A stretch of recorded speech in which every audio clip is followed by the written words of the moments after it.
Hi, welcome back to my channel. This is Leverick Pigao, a.k.a. Amber, and for today's video, we are going to talk about tips on how to pass the demo class in Acadsoc. Are you ready?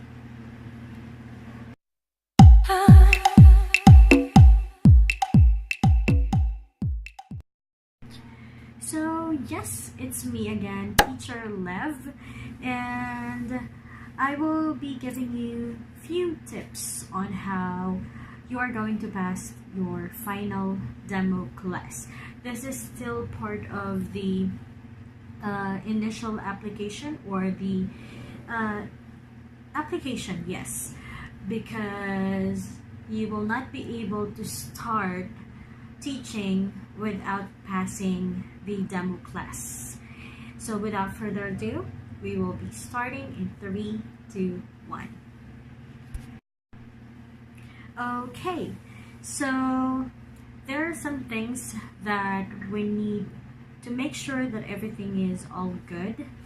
Now, if you can see, I already have the background of Acadsoc, and yes, so meron na talaga ako niyan since day 1 na nag-start ako magturo. Or before pa ako magpag-start magturo, meron na ako yan. Nagpa-print na ako. It was given to me by my supervisor. She told me to have this one pag daw may pera na ako. So, since may extra pa ako nung time na yon, nagpa-print na kagad ako. Syempre, para hindi na hassle in the future.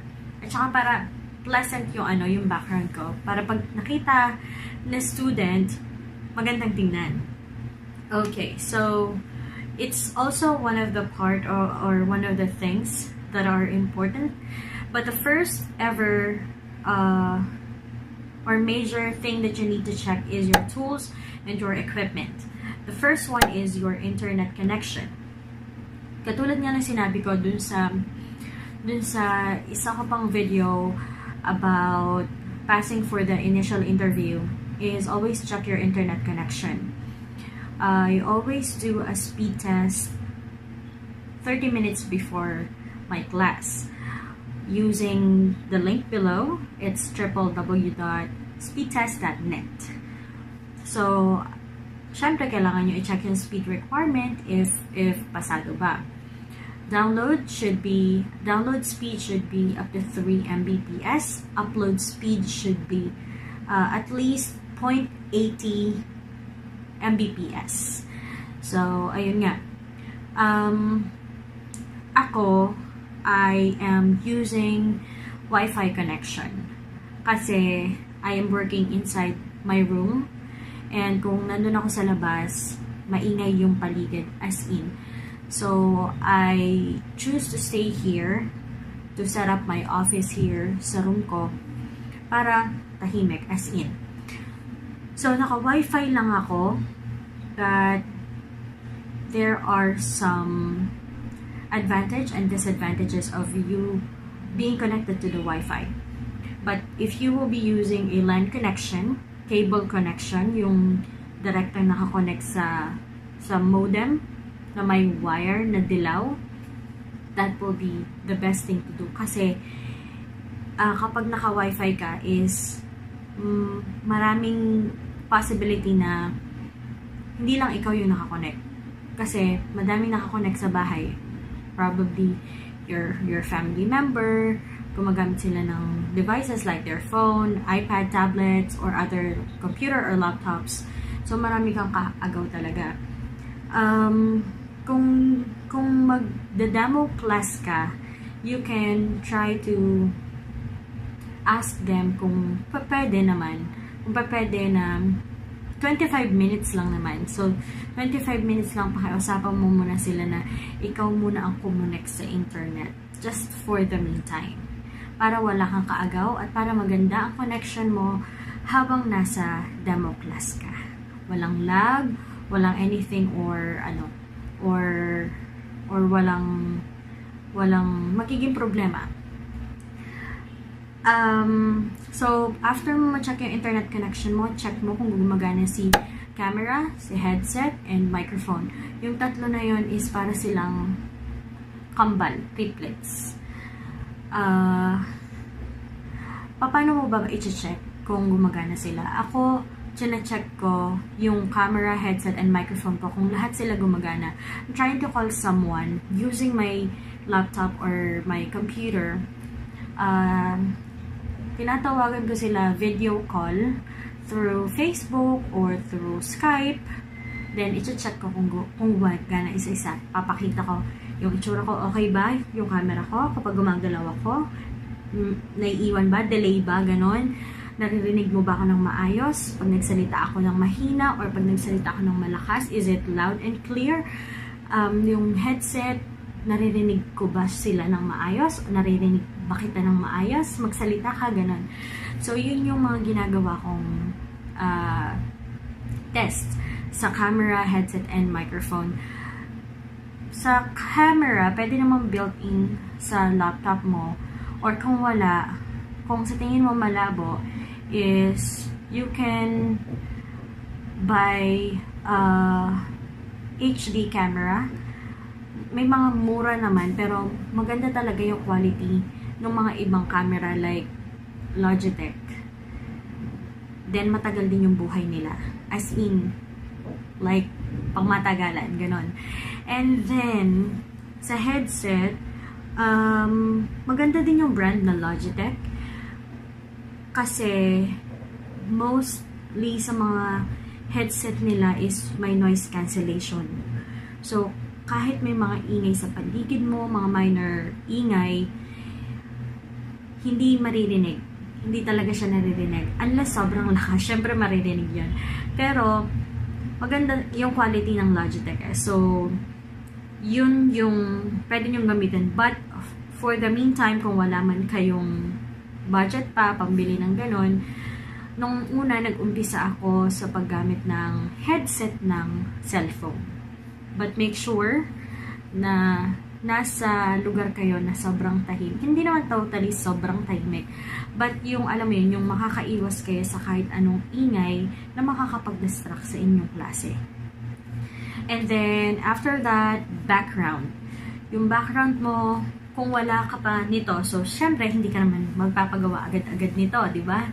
Kung alam mong hindi ka pasok or hindi ka pa pasok. Sa background, nung nag-apply ako at nag-demo class ako, ang background ko is really just the wall. Plain. Plain lang. So, yun yung maganda, plain. Yung walang gumagalaw-galaw sa likod, walang lumilipad-lipad na tawag dito, na kortina, yung mga ganyan. Kasi, that's also another distraction para sa inyong klase. So, highly recommended na plain background ang gawin nyo for your demo class. Most especially, katulad nga ng sinabi ko, maganda kung nasa tahimik na place kayo. Kung hindi man, try nyo gawa ng paraan sa headset na may noise cancellation. And then, for the dress code, try to make sure that you look decent or professional. I remembered my demo class. Siguro, kasi fiesta nun sa Batangas, dun sa place ko, January 3, dapat yun yung demo class ko. And then I realized na, hala, may mga video okay sa kapitbahay. Tapos, maingay sa salas namin. Kasi, syempre, nagsa-celebrate ng fiesta. So, try ako makapakiusap na sana the other day na lang, January 4. And good thing is, pinayagan nila ako. So, January 4 ako na demo class. Alas 10 ata, 10 a.m. or 11 a.m. Tapos, nalito ko ng gising. Like, nagising ako ng 10:30. Basta mga 30 minutes before na lang nung demo class, ako magde-demo. Saka ako nagising.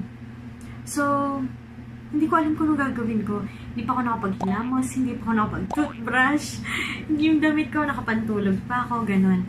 So, ang ginawa ko is, nagpulbo lang ako, tapos nagpalit ako ng damit, na mukha akong professional, ganun. Yung parang long sleeve ata yung sinuot ko nun. Tapos nagsimula na ako mag-class. Technical check ako, tools, connections, ganun. Kasi nga, nagpapanik na ako. Kung maliligo pa ako, baka lalo akong malate. So, hindi na ako naligo. Nung nag-demo class ako, nagpulbo lang ako, kahit hindi pa ako naghihilamos, hindi pa ako nakatoothbrush, hindi pa ako kumakain. Tapos, nagpalit lang ako ng damit. I was really in a hurry that time. Then, ayun nga. So, always make sure that you look decent or professional sa harap ng inyong mga students. And then, another important thing that you need to make sure is, please do not be late on your scheduled classes. Paano mo ma-check kung anong oras yung mga klase mo? Syempre, kailangan pumunta sa tutor's page. Check mo how many classes you have. Now, after mo check yung how many classes mo meron ka, kung ilan ang meron ka, makikita mo doon kung anong oras ka magsisimula. Now, ako, for example, 6 p.m. I always make sure that 5:30 p.m. naglalagin ako. So, pagpunta mo sa tutor's page, meron doon, makikita ka na lalabas siya pagpatak ng 30 minutes before ng first class mo. Or, kung hindi mo pa naman siya nakikita, i-refresh mo yung page. Pagka na-refresh mo siya or pag naka-login ka na 30 minutes before, kailangan mo mag-clock in. How to do that? Lalabas automatic, magpa-pop up sa screen mo the Yes, I am ready button. So, yun yung kailangan mong i-click para make sure na naka-login ka na. Huwag mo nang hintayin. Kasi technically, it's gonna be 30 to 10 minutes before your first class. Ako, hindi ko na iniintay yung 10 minutes kasi nga, ayoko malate. I hate being late. Nagagalit ako sa sarili ko kapag late ako. Kahit saan, kahit anong bagay. So, I am suggesting that try to do it as your hobby. To log in 30 minutes before. Kasi minsan yung iba, nag-aantay ng 10 minutes before, lalo silang nalalate. Kapag nalate, nagkakaroon ng penalty, which is also bawas siya sa sweldo mo. Ayaw naman natin mangyari yun, hindi ba? So, ayun nga. Pag naka-login ka na, ako, doon pa lang sa 30 minutes na yun, doon ko nire-review yung mga lesson materials ko for my student. Kayo, pwede din nyo naman i-review yung mga lesson materials nyo. Makikita nyo doon pagka nasa class table kayo, tapos check mo, i-click mo lang yung name ni student, lalabas na doon yung mga class details. Like, ayun, makikita mo nga doon kung ano yung lesson nyo for today, and then, makikita mo doon kung ano yung mga completed, unfinished, and test ng lesson material. Ngayon, para malaman nyo kung ano yung i-discuss nyo is naka-highlight siya sa yellow. Pwede mong i-open siya. So, pag na-open mo siya, of course, dun mo makikita kung ano ba yung i-discuss mo. Now, before that, also, check mo din kung anong tutoring tool ba yung gagamitin mo. Kasi yung iba gumagamit ng QQ, yung iba gumagamit ng Skype. For QQ, what I suggest is to use Chinese version kasi fully updated siya at wala kang magiging problema anytime. Ngayon, alam ko, kasi ako naranasan ko din siya, hindi talaga ako sanay gumamit ng ganun tool kasi hindi ko siya maintindihan. Dahil na Chinese version or Chinese characters yung nakalagay. But as the time goes by, you'll get used to it. But you can also download the QQ International, it's English version. It's just that you can use that as a backup if in case na hindi gumagana si QQ Chinese. Now, pag nakita mo na kung ano yung tutoring tool, please add your student ahead of time. You can add them 30 minutes before your class or at least a day before your class, something like that. And, ayun nga, para din makapag-ready ka. Now, pag na-add mo na sila, check mo naman kung yung si students ay may mga special request or meron silang students with learning intention. Kasi doon ka makakaroon ng idea kung ano ba yung mga dapat mong gawin within the class. May ibang student na ang gusto nila is nakikita ka lagi, may hand gestures, correct me for my mistakes, or real-time corrections, suggestions, mga ganyan. most especially for demo classes, students are always there because it's important. Now let's talk about the reviewing on your lesson material. Like what I have mentioned, for your lesson material, you can always review it ahead of time. Para hindi ka, alam mo yun, wala kang idea, ano bang ituturo ko sa araw to? Ano bang ituturo ko sa student ko na to? Ganun. Yung dating na ginagawa sa demo classes is, you need to wait like 5 minutes before your class. Kasi minsan, nung dati, 5 minutes before my class, napabago-bago siya. I always check it from time to time, pero pabago-bago siya. So, may nakalagay doon, kapag color green, highlighted in green, it's completed. Kapag gray, it's unfinished. And pag orange siya, it's a test. Test achievement. Yun yung tawag nila. Pero, para malaman mo kung ano yung current lesson material mo, it's highlighted in yellow. So, pag nag-start na yung class nyo, using the lesson material, normally, kailangan mong isend yung link. Paano ba isasend yung link? Make sure that you send it using URL link. Yung nakikita sa address bar. Sa may taas ng website. Parang ganun, yun yung tawag. Website link, URL, gano'n. Pag si student, hindi na ma-open yung URL na yon, pwede kayong gumamit ng teaching material backup. Mukha siyang chain na nakaganyan. Yan, nakaganon. Mukha siyang chain na nakaganon sa tabi ng teaching material. Pero paano kung hindi pa rin siya gumagana? Pag sinabi ng student na, I still cannot open your teacher, you can send them the PDF file that you downloaded on your laptop or your computer. Now, pag sinabi ng student, oh, it's working now, pero paano kung hindi gumana? Meron pa tayong last resort. Yung last resort is, you can do a screen sharing with your students, but make sure that what you have on your screen is just a teaching material. No other than that. Okay? Now, so that's it on how, that's just some tips. But, paano mo ba malalaman kung anong score mo, kung anong grade mo sa demo class? How to check kung paano ka i-rate or i-grade. Now, pagpunta mo sa class table, pagpunta mo sa tutors page, punta ka lang sa may performance data. Punta mo sa performance data, you need to scroll down, and then you will see their QA test report. QA test reports. Nakikita mo na yung indicators, evaluation content, and the score. Kung wala ka pa naman nagagawa tungkol dun sa demo class na yun, of course, wala ka pang score. But meron ditong TL result. So, TL result. Makikita mo din dun yung evaluation content. Nandun yung introduction and opening, materials verification, plus handling skills, phone etiquette, soft skills, completion or feedback, and then technical steps. Bawat isa doon may mga scores or rate or rating, something like that. Now, pwede natin itong isa-isahin, and let's start with introduction and opening. For the introduction and opening, the things that you need to do, of course, you need to sound friendly, you need to be lively, you need to sound that you're fun to talk to, something like that. And, ano pa mga tips? Like, for example, greeting and introduction. What I normally do for my greeting is, hello, my name is Teacher Lev. Pero, mga ganun, what's your name? Mga ganun. Always use hand gestures, para mas ma-absorb ni student, or para mas ma-feel niya na comfortable, magiging comfortable siya, nakausap ka niya. So, ayan, bigla akong nagka-headset. Nagre-ready na ako for my class kasi. So, after the greeting, or saying what's your name, what I normally do after I ask what the student name is, for example, the student's name is Amber. Amber, can you hear me? So, may hand gestures pa rin. Amber, can you hear me? Pag sinabi niya, yes, teacher. Okay, great. And can you see me? And if the student says yes. Okay, that's great. So, Amber, how are you today? I always ask them how's their day? And that's one of the great way on how you can start a good conversation.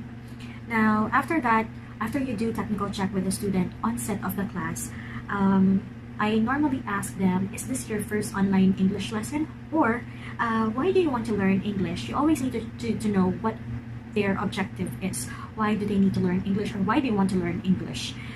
That's also one of the good thing on how you can start a good conversation with them. You can build rapport, and you can also create connection with your student. And another thing is that what I highly suggest whenever you are teaching a student or a kids, teenager, or elderly, always acknowledge their answers. Or you can compliment them by saying, very good, you are very good, good job, excellent, perfect. Why? Because students are being motivated when you compliment them. What I normally do is, I have these things here. Yan, gumamit ako ng mga ganito, mga props. Marami pa po. Ay, nalaglag. So, ayan, marami pa yan. Nandito. Ayan. So, para sasabihin ko siya na, you did a great job. Ganyan lang. Yay!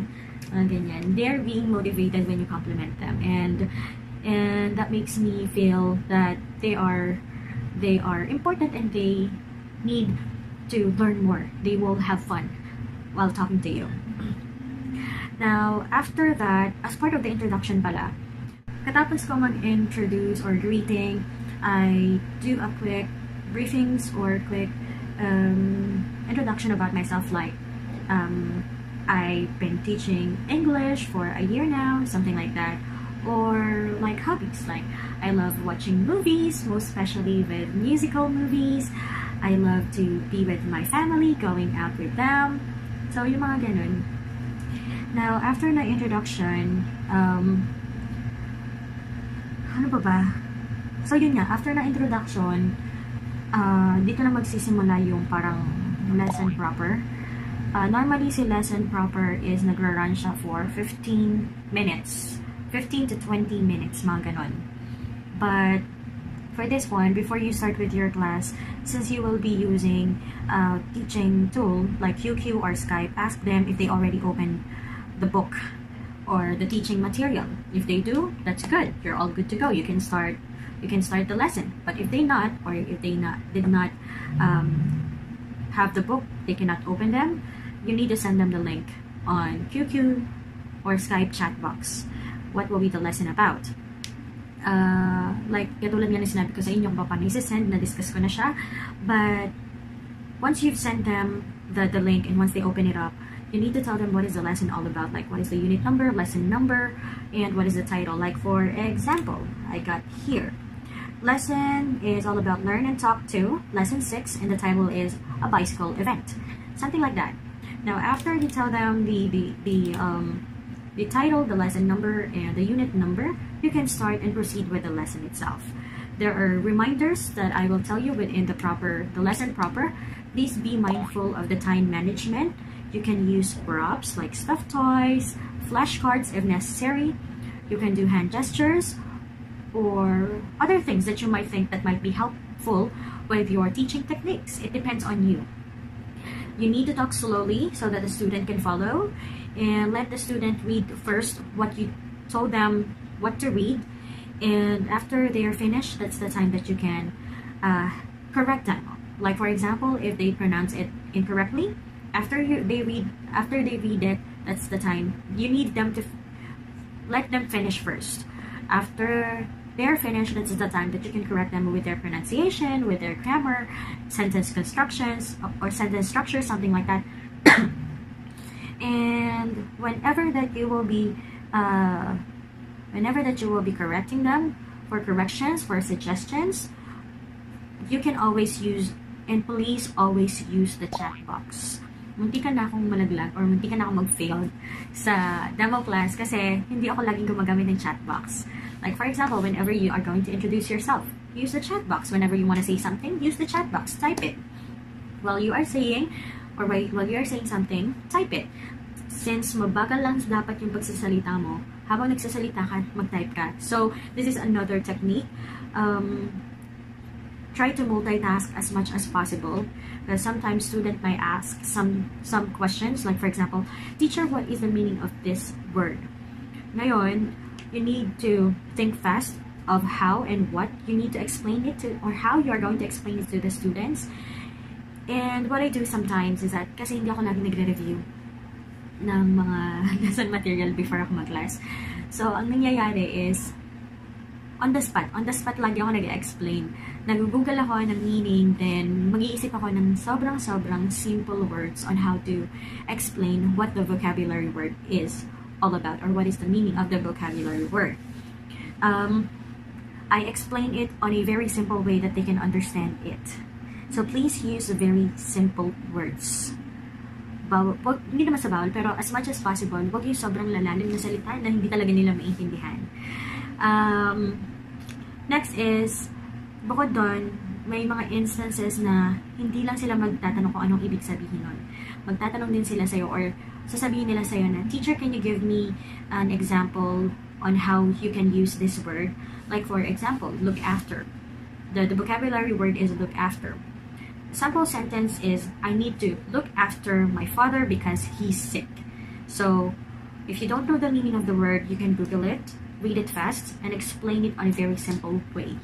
That's it. Again, use chat box on how you can explain it, or whenever you are telling something to your student, if you think that they are thinking something, like for example, nag-explain ka tapos alam mo sa sarili mo na hindi nila naiintindihan, yung bigla na lang total silence, mag-isip ka na, siguro may mali ako nasabi, or siguro may nasabi ako na hindi nila maintindihan. So, ang ginagawa ko is, tinatype ko. Kung hindi pa rin nila maintindihan after ko i-type, tina-translate ko sila to Chinese characters. In that way, they can understand it better, at mapapang-compare nila kung paano yung English at paano yung Chinese version, at kung paano nila babasahin. So, yun lang naman yung mga teknik ko ngayon. Pero nung nasa demo ako, hindi ko ginagawa yun kasi I really don't know how. Siguro, it takes time and it takes practice para magawa mo siya sa sarili mo. Now, yun lang naman so far sa lesson proper. For the closing, or bakit ba nasa closing na ako agad? Bago yun, so habang nasa lesson proper ka, mag-start ka, of course, you need to start lively, happy, fun, welcoming, friendly, ganon. So, habang nasa klase ka, always be patient, always smile, and think positive. Ano pa ba? And what else? Always entertain students. Yun lang yung mga mapapayo ko. What else? Wala na akong maisip. But, for the closing, bago ko mapaalam sa mga estudyante, at least 4 to 5 minutes before the class end, I do a review. Like, very, very quick lang. For example, ang mga nare-review ko is yung mga words na nahihirapan silang banggitin or nahihirapan silang alalahanin. Then after the like for example, I'll do a review. Okay, let's just do a quick review before we end our class. Since we are already finished with our discussion, babalikan ko yung mga words na nahihirapan sila. Then, after the review, slightly close or end the discussion. Like, for example, pag alam ko sa sarili ko na nagawa ko naman lahat, 1 to 2 minutes before the class end, nagtatanong na ako na, our discussion is already finished. Do you have questions for teacher? Mga ganon. If the answer is yes, sasagutin ko yung tanong niya on a very quick and simple way. But if none, then that's the time that we can proceed with the feedback for your student. This is very important, feedback. Feedback consists of corrections, suggestions, and yes, feedback. And again, ulit-ulit na lang ako nagsasabi. Ulit-ulit ko sinasabi kasi ito talaga yung mistake ko. Biggest mistake ever ko to. Always use the chat box when you are going to give feedback to your students. For example, ganito yung mga feedback na binibigay ko. Amber, you did a very good work today in our class. You are very active, smart, and I am impressed that you participate very well too. So yun yung feedback na maganda ko. Positive. And I am happy that I have you today in my class. Now this time, it's some corrections or suggestions. There are some things that we need to practice like pronunciations, grammar, sentence structures, but all in all, you are very good for me. Keep up the good work, and I hope to see you again in our class. Now, for suggestion, what I normally say is, or what I normally read from the previous, From the previous comments of the other teacher is, please read English books or watch English movies for you to practice more and to improve more with your English skills. Well, technically, for me, effective naman talaga siya. But, that's just a suggestion naman. And what I say is, if you have time naman, hindi ko naman sila pinipilit na, manood ng movie, English movie, or magbasa ng English books. Kasi paano nga naman kung wala silang time? So what I say or what I suggest is if you have time, you can watch English movies or you can read English books so that you can practice whenever you are on your best time. And then politely say goodbye to the student. And what I normally say is, I hope to see you again in my next class. And also, I told them that I had fun teaching you today. I hope you had fun. You had fun too. So yung mga ganun. Para kasing sinasabi mo sa kanila na nag-enjoy ako, nakausap ka, nag-enjoy akong magturo ako sa iyo today. So parang sa kanila, feeling ko, pag sinasabi ko yun, gumagaan yung feeling nila, yung loob nila na, sige, si teacher na lang, ulit yung teacher ko for the next day.